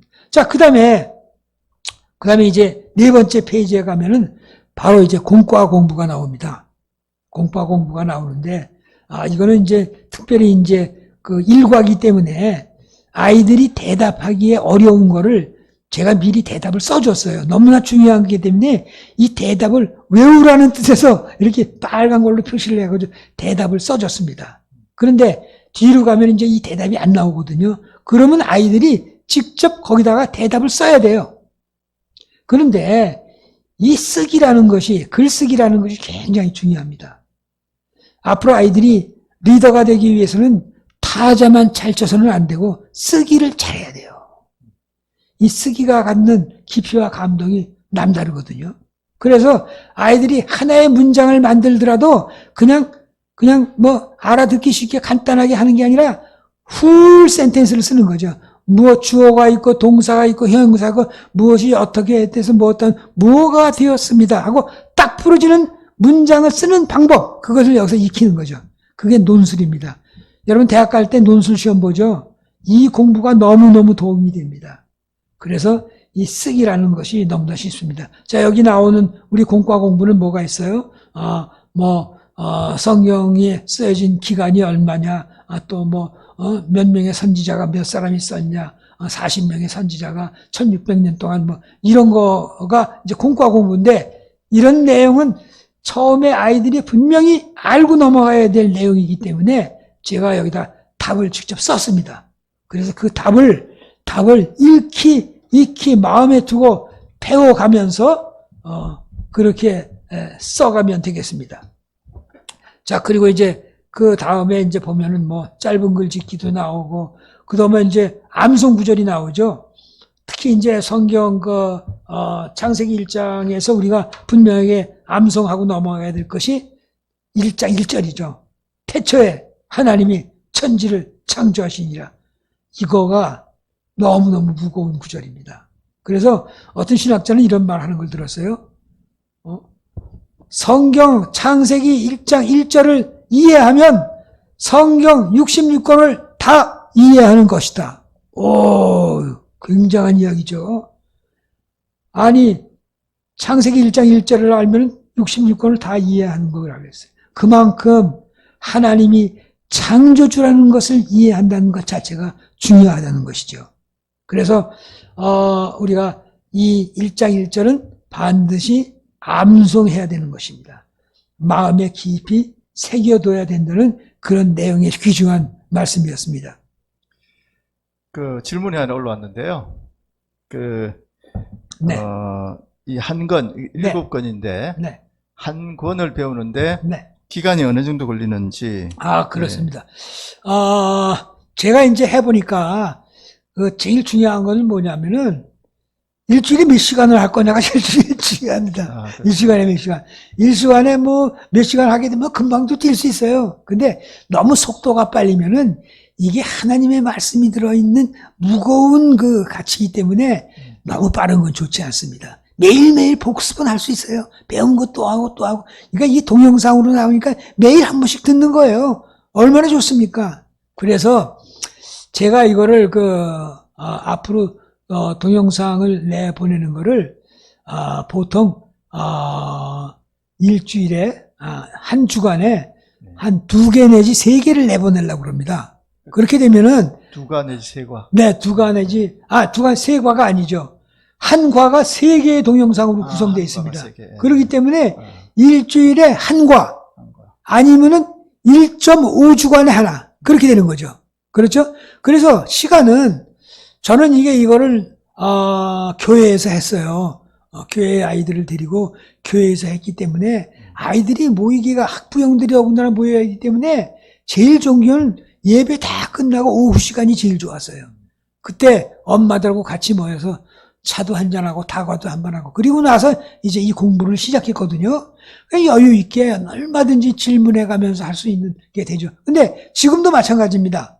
지금도 이 동영상 강의는 각자가 듣고 일주일에 한 번 내지 2번 모일 수 있다면 2번이면 좋은데 아마 2번 목사님은 어려우실 거예요.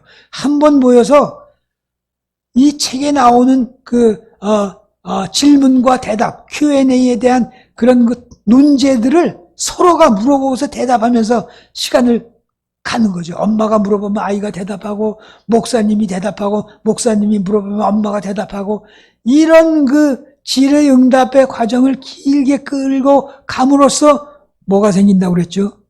변화가 생긴다는 거죠. 이는 변화입니다. 체인지, 변화가 생긴다. 변화는 뭐라고 그랬죠? 당신 마음속에 있는 한 개의 우상을 깨트려 버려라. 그 변화를 통해서 엄마들이 강력한 인천 상륙작전에 용감한 미군 해병대가 될 수 있다는 것이죠. 교회가 점프를 띱니다. 예. 자, 그 다음에 이제 뭐 2과인데, 2과도 동일한 내용입니다. 여기 보면은 이제 여러 가지 한자가 나오죠? 한자가 나오는 중에 이제 2과는 어떻게 제가 이제 편성을 했냐면은 1과나 2과나 거의 같습니다. 내용이. 1과나 2과나가 같은 게 왜냐하면은 이게 6일 동안에 가르치는 한자를 전부 가르치려니까 너무 분량이 많아요. 그리고 이 천지창조라는 것이 아이들에게 가르쳐야 될 그 항목들이 너무 많아요. 그래서 이거를 상하로 나눴습니다. 앞으로는 그런 게 없어요. 과제 하나를 천지창조상, 천지창조하 그렇게 나눴습니다. 그래서 첫째 날은 그래서 1과는 첫째 날, 둘째 날, 셋째 날입니다. 그리고 2과는 넷째 날, 다섯째 날, 여섯째 날입니다. 그 하나님의 창조의 과정을 만든 것이 이과입니다. 그래서 이과를 보면은 거기 이제 날일자가 나오죠. 해와 달과 별을 월, 성을 만드셨다고 나오죠. 그래서 이게 보면요, 저는 이건 이제 순서를 외우고 그럴 때 많이 헷갈리죠. 하루부터 6일까지 그 하나님께서 천지 창조를 만드는 순서 이거 하는데 굉장히 헷갈리는데 헷갈리지 않게 외우는 방법이 왼쪽에다가 일과의 내용을 쓰세요. 첫째 날, 둘째 날, 셋째 날에 쓰세요. 그리고 오른쪽에다가는 넷째 날, 다섯째 날, 여섯째 날을 쓰세요. 그러면은 그 연결이 아주 쉽게 됩니다. 왜냐하면은 자, 첫째 날 하나님께서 빛을 만드셨는데 그 빛과 관계된 그 피사체가 뭐예요? 해와 달과 별 아닙니까? 그 넷째 날에 만드신 거죠. 그 다음에 두 번째 날 뭐예요?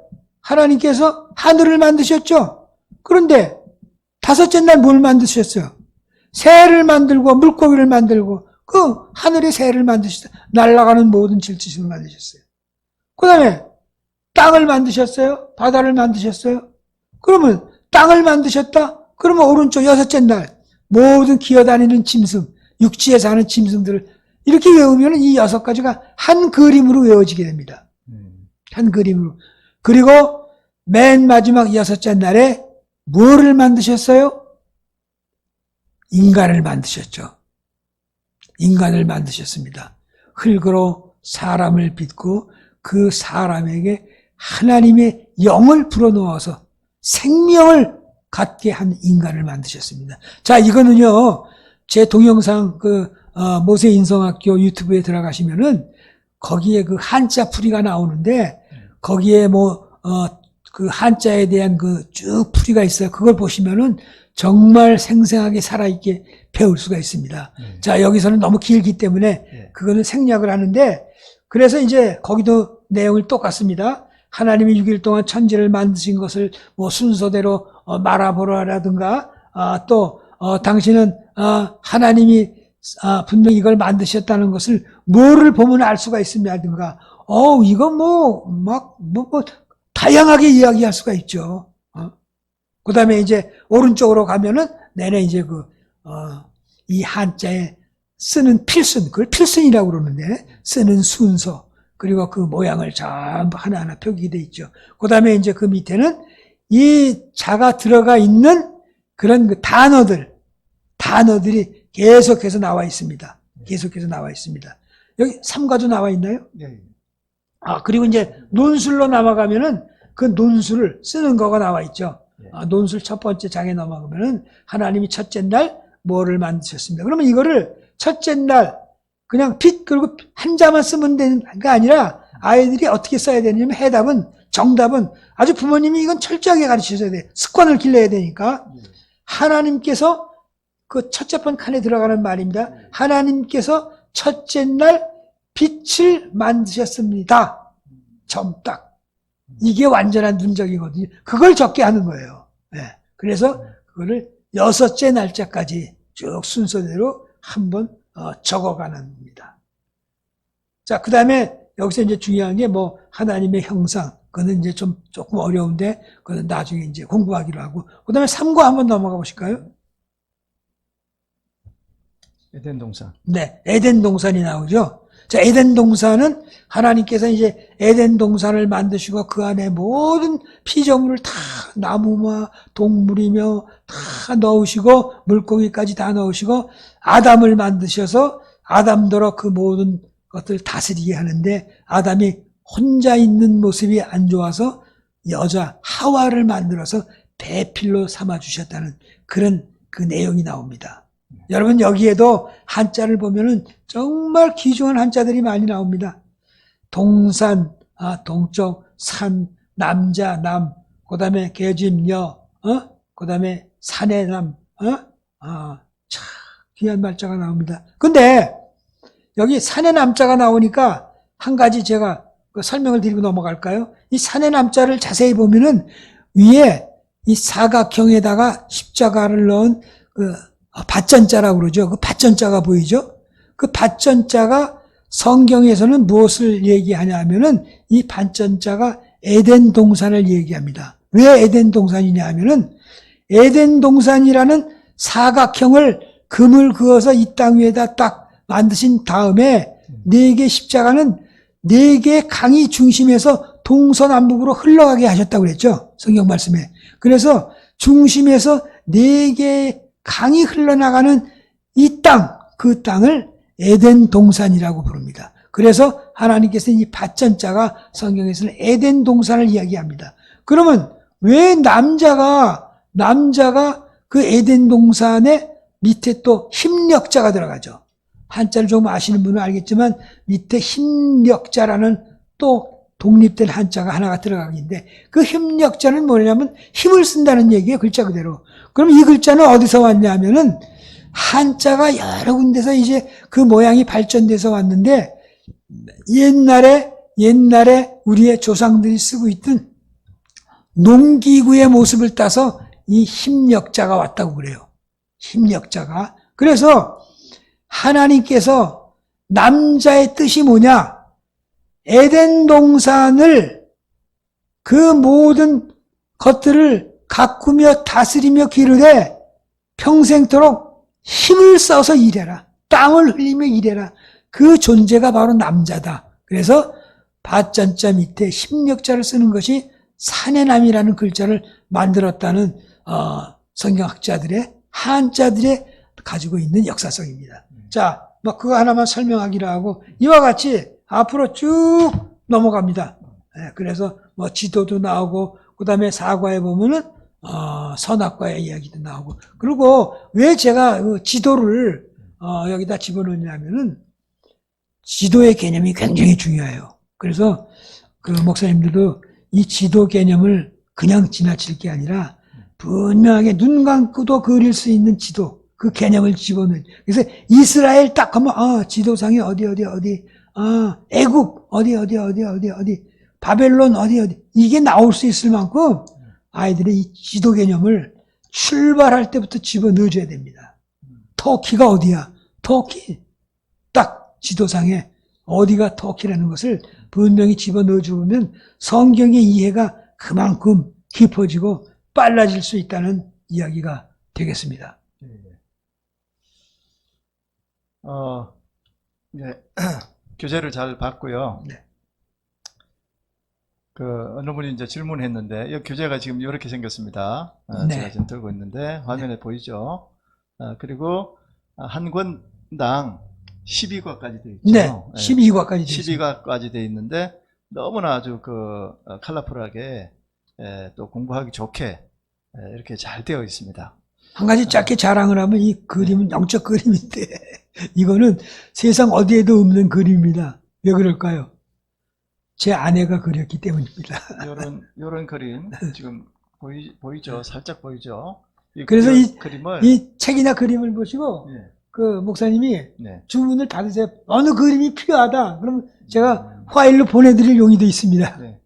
여기 그 책에 모든 그림을 우리 저 장로님 사모님 권사님 성함이 이민숙 권사입니다. 이민숙 권사님께서 직접 화가 활동을 하셨다고 그랬죠. 직접 그려서 안에다 넣었는데 이 그림도 우리 회원들에게는 무료로 배포를 주시겠다고 해주셨습니다. 너무 감사하게 생각하고 여러분 박수 좀 쳐보세요.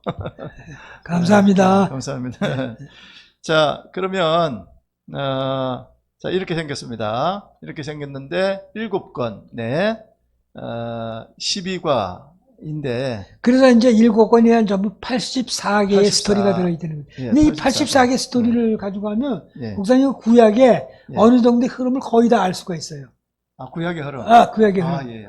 그러니까 이제 그 야곱이 가족들을 다 데리고 마차에 싣고 이제 애굽으로 요셉에게 떠나는 그런 장면이 맨 끝과거든요. 다 그러니까 스토리가 연결하니까 거기 뭐 이제 뭐 다 나옵니다.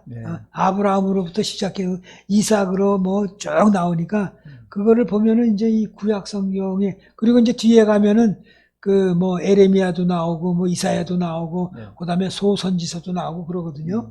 그러니까 어떻게 보면 아이들이 정말 이 그림과 한자 공부를 통해서 구약 성경을 거의 통독하게 되는 그런 어. 효과를 얻을 수 있게 되는 예, 거죠. 예. 그 일석사조, 예, 예. 일석사조, 일석오조 뭐 그랬는데 실제로 그런 것 같고요.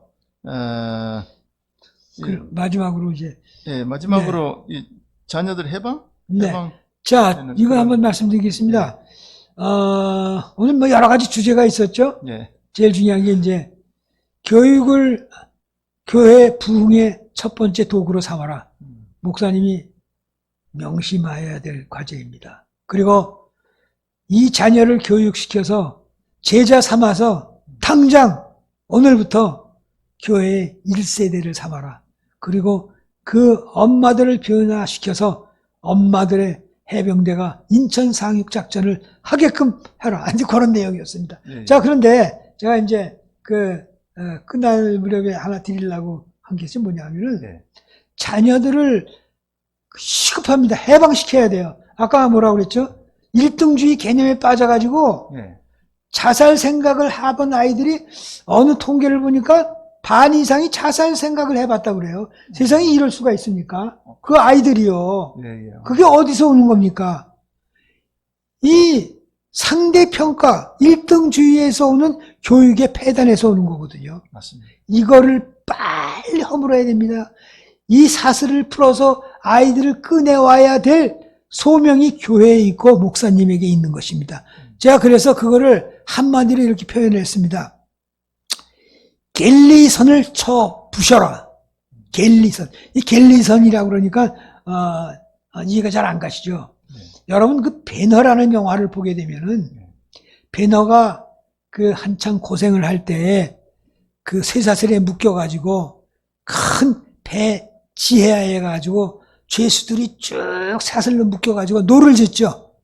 그러니까 이 배는 돛의 힘으로 모타의 힘으로 가는 게 아니라 이 돛의 힘으로 이 노를 젓는 힘으로 가는 겁니다.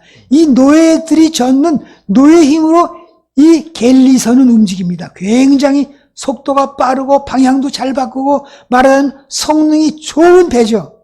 누가 희생을 당하고 있습니까? 노예들이. 그 안에 누가 있습니까? 우리의 주인공도 그 안에서 노를 젓고 있습니다. 그래서 이 갤리선을 부셔야 됩니다. 지금도 많은 우리의 자녀들이 눈에 보이지 않는 그 그 배에 끌려가서 그 갤리선 지하에 갇혀서 쇠사슬에 묶여서 노를 젓고 있는 모습이 있다는 거예요. 놀랍지 않습니까? 그게 1등주의에 묶여있는 아이들의 개념이고 하루하루의 삶입니다. 여러분 이 아이들을 빨리 꺼내와야 됩니다. 빨리 그 쇠사슬을 끊어야 됩니다.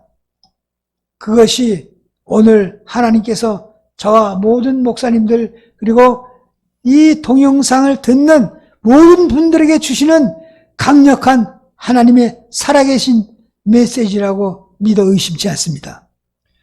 예, 어느 분이 두 가지 이제 질문을 주셨는데, 네. 하나는, 인성교육은 사람이 하잖아요. 네.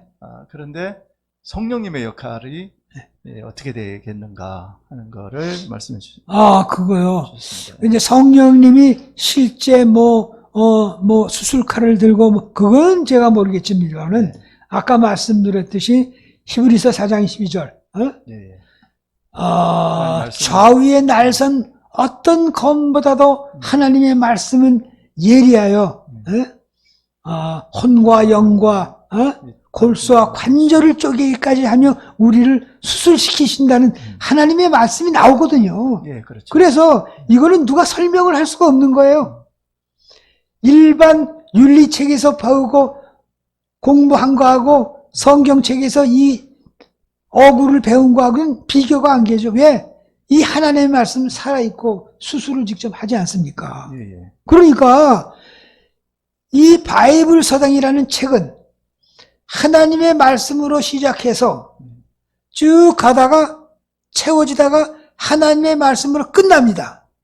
그렇기 때문에 이 성령의 힘, 성령의 능력, 성령의 은사가 넘치도록 기능을 발휘하는 것이 바로 바이블 서당 공부입니다. 아멘. 저도 측량할 수가 없습니다. 네. 아이들이 변화하는 걸 보면 저도 측량할 수 없어요. 네. 누가 하시기 때문에? 성령께서 하시기 때문입니다. 네. 예. 한 가지만 더, 이게 교재를 구입하는 방법을 묻는 분이 계신데, 어떻게 할까요? 네. 그 교재가 아마 이건 제가 좀 조금 급한 문제인데, 제가 이제 그동안 책을 이제 몇 번 이제 인쇄를 해서 이제 하다가 지금 와가지고는 이제 마지막 다 이제 책이 말하자면 동이 났어요. 예. 예. 그래서 오프라인으로 할 때는 제가 이제 책을 이렇게 이제 필요한 분들한테 이제 뭐 우편으로 보내드리고 또 이제 돈을 받고 그렇게 해서 팔았습니다. 예. 그래서 이제 케이스에 딱 넣어가지고 정말 아주 그 가치 있게 만들어가지고. 근데 이 온라인 공부를 하게 되니까 우리 문 목사님도 그런 말씀을 하시는데, 이제는 글자로 된 활자로 된 책보다는 요즘 이제 세대는 이제 영상으로 되어 있는 그림으로 되어 있는 필름으로 되어 있는 이 책이 필요하다. 그래서 앞으로는 제가 전 과정, 그리고 그것도 1과 2과 3과 과가 아니라 1권, 2권, 3권을 구분해 가지고 이것을 필요한 분에게는 USA에 담아가지고 보내드리면 그것을 가지고 프린트를 해서 쓰셔도 되고 컬러 프린트 하면 되니까 뭐 여러 가지 방법이 있겠습니다. 그걸 화면에 비춰보고 아이와 같이 보셔도 되고. 그래서 이 책이 정말 이건 정말 손에 잡히는 책이 한 권 있어야 되겠다. 그러신 분은 나중에 저한테 목사님을 통해서 말씀하세요. 그러면 한두 권 정도에는 여분이 있으니까 그런 열렬한 분에게는 한두 권 제가 선물로 드릴 용의가 있습니다. 예, 영어로 번역할 그 생각은 없으신지 누가 묻는데, 이거는. 예. 그 좋은 물음이십니다. 제가 처음에 고민했던 게 바로 그거거든요. 제가 이건 어떤 생각만, 이분도 그런 의미에서 질문하셨을 거예요. 요즘 교회가 많은 그 교육 프로그램을 여는데, 그 중에 가장 성공적인 프로그램이 뭐가 있을까요? 테마가 영어인 겁니다. 그 중에서 제일 앞서가는 테마 뭐가 있죠? 정철 영어입니다. 우리 정철 선생님이 저를 잘 압니다. 하도 제가 가서 그 강의를 들었어. 그런데 영어로 하기엔 제가 역부족인 거 있죠. 그런데 영어를 빼놓고는 또 할 수가 없겠더라고요. 예, 그렇죠. 그래서 영어하고 이거 접목을 어떻게 시킬까 하다가 단어 하나를 집어넣은 거예요. 그래서 사실은 제가 하고 싶었던 건 뭐냐면은 영어 여기에 나오는 단어 하나를 가지고 완전한 문장을 만들어서 문장 하나씩을 집어넣어서 그것을 아이에게 암송시키는 영어. 그렇게 되면은 이 성경 말씀 암송을 말이죠. 84구절을 암송하게 되지 않습니까? 대단한 영어 실력이 되는 거죠. 제가 그거를 사실은 목표에도 뒀습니다. 그래서 앞으로 얘기지만은 제가 앞으로 또 다시 한번 이제 출판하게 될 때는 그거를 한번 시도해 볼 계획입니다. 그렇게 되면은 중학생들 엄마도 이 책의 가치를 알게 됩니다. 영어도 들어가는구나. 그래, 성경 말씀을 84개? 와, 대단하다. 이런 그 감격이 오게 될 영어에 관심이 계시는 분은 별도로 저하고 한번 상의하실 그런 여분도 있습니다. 예. 글로벌한 시대니까 네, 이게 그렇습니다. 이제 영어로 번역돼서 전 세계적으로 나갔으면 좋겠다, 그런 희망으로 아마 어떤 분이 질문해 주셨고요. 오늘 너무 이제 긴 시간에 한 2시간 가까이 다 돼가는데 긴 시간 동안 여러분 참여해 주셔서 감사하고요. 마지막으로 우리 이제 그 회원교회 지금 참여하신 분들에게 USB도 드리고 다 드릴 거 아닙니까? 그런데 교재만 드리면 이분들이 못 가르치니까 가서 세미나도 해드려야 되겠고, 또 이분들을 좀 훈련을 시켜야 되겠는데, 그 어떻게 해야? 네, 그래서 그거는요, 예. 제가 여태까지는 어떻게 해왔냐면은, 예. 목사님 교육은 거의 안 해도 목사님은 따라오십니다. 예. 제 경험에 의하면은, 예. 이 강의를 듣고 이제 제 이 서론을 다 들으신 목사님이면은, 예. 그런데 반드시 대면 강의를 한번 들어야 될 분이 있어요. 누굴까요? 부모들이에요. 부모들. 그래서 저는 그 전에 그렇게 했습니다. 교회들이 저를 이제 초청하게 되면 부모들을 다 이렇게 모읍니다. 한 장소에. 그래서 2, 30명이고 이제 초등학교 부모들이 모이면은 거기서 이제 제가 대면 교육을 오늘 한 내용을 가지고 예. 거기서 이제 조금 범위를 넓혀가면서 했죠. 예. 그래야만 그 엄마들이 실감을 느끼고 그 자리에서 또 자기 자신에게 약속을 하죠. 이거 내가 해야 되겠구나. 예. 그렇게 택한 분들이 많습니다. 그래서 제일 먼저 가서 이렇게 세미나하고 그러는 거는, 그리고 이제 이런 것도 있어요. 얼마 전에 이제 우리 목사님하고도 상의를 했는데, 예를 들어 강원도에 있는 A 교회다. 그러면 강원도에 있는 A 교회가 네. 주변에 있는 교회들에게 네. 이거를 좀 광고를 해주시고, 이 내용을 듣게끔 하시고, 네. 뜻이 있는 교회들끼리 연합을 해서 저를 부르면은 그때 이제 가서 한 번에 깊이 있게 또 세미나를 할 수가 있죠. 그리고 그렇죠. 앞으로 제 계획은 예. 이거를 지역을 조직적으로 한번 편성을 해볼 그런 생각도 가지고 있어요. 그래서 지역에 있는 목사님들이 예. 서로 모여가지고 그 지식과 지혜와 가르침 나눔을 하는 거죠. 예. 예. 그래서 한 달에 한 번씩은 A 교회에서 아이들을 다 데리고 와서 예. 한 번에 A 목사님이 하시는 거고, 그리고 그 다음 또한 한 번쯤은 B 목사님이 B 교회로 아이들을 다 초청을 해서 B 목사님의 스타일대로 아이들에게 활력을 주는 거, 예. 이런 거. 그래서 이거를 하게 되면은 예. 아마 지역적으로 많이 호응하는 그런 목사님들이 계시지 않을까, 그런 생각을 갖고 있습니다. 예. 예.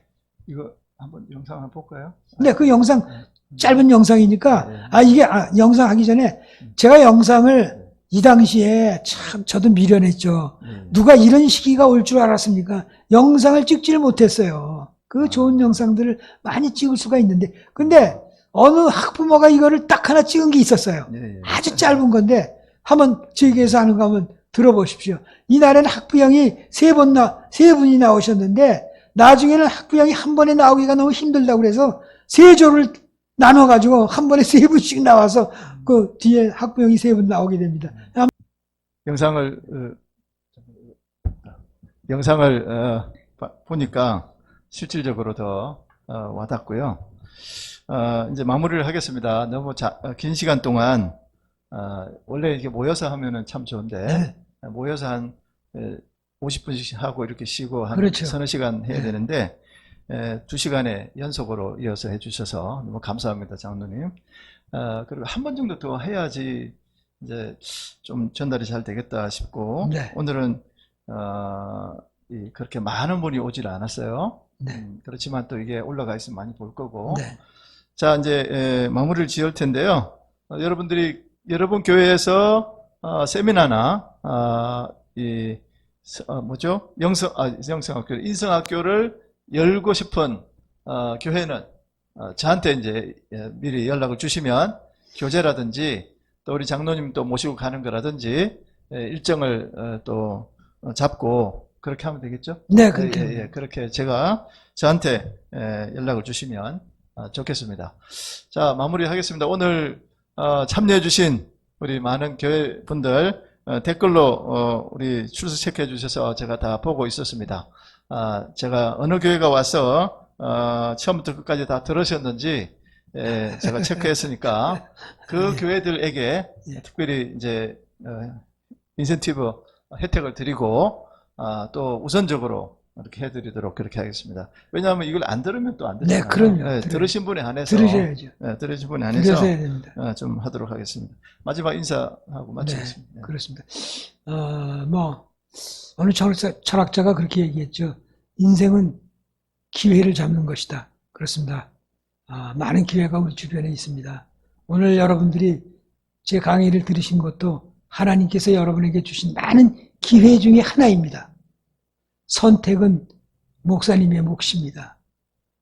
오늘 그 선택이 여러 목사님들의 미래를 향한 큰 목회에 정말 반석 같은 그 바탕이 될 수 있는 그런 기초가 다져지는 기회였으면 좋겠습니다.